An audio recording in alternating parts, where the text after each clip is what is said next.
بيعمل حاجات في منتهى الغباء جدا، بس برضه بيعمل حاجات ذكيه جدا، فانت ما بتبقاش عارف تحدد هو ذكي ولا غبي ولا ايه بالظبط. ازيكم؟ بارت 4 سلسله افلام نشوف ايه على شاهد. المكان لوس انجلوس. الزمان السبعينيات. الفيلم من بطولة راسل كرو وراين جوزلينج، وبيدور عن محققين بيشتغلوا بشكل خاص بيحققوا في قضية اختفاء بنت اسمها إيميليا وموت ممثلة أفلام مش كويس خالص يعني. المهم إن هما بيجتمعوا بطريق الصدفة، ومن خلال بقى الأدلة اللي هما بيشوفوها بنشوف كل دليل بيوصل لفين، وبنكتشف اكتشافات كتير قوي طول الفيلم. الفيلم اللي بكلمكم عليه هو فيلم ذا نايس جايز، وهو من إنتاج 2016.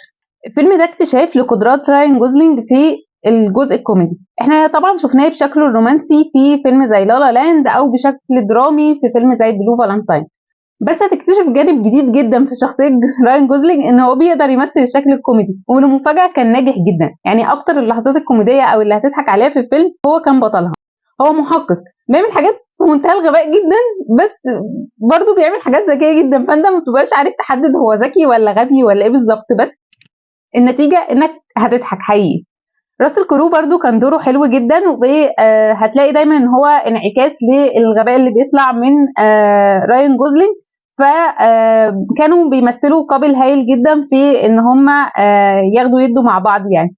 الفيلم تصنيفه ار ريتد عشان الالفاظ شويه والعنف، بس تقدر تشوفه، بس ما فيش اطفال يعني تتفرج عليه. لو عجبك الترشيح ده وناوي تتفرج على الفيلم قولي في الكومنتس، ولو شفت الفيلم سواء عجبك او ما عجبكش ممكن تقولي رايك برضو في الكومنتس بس من غير حرق.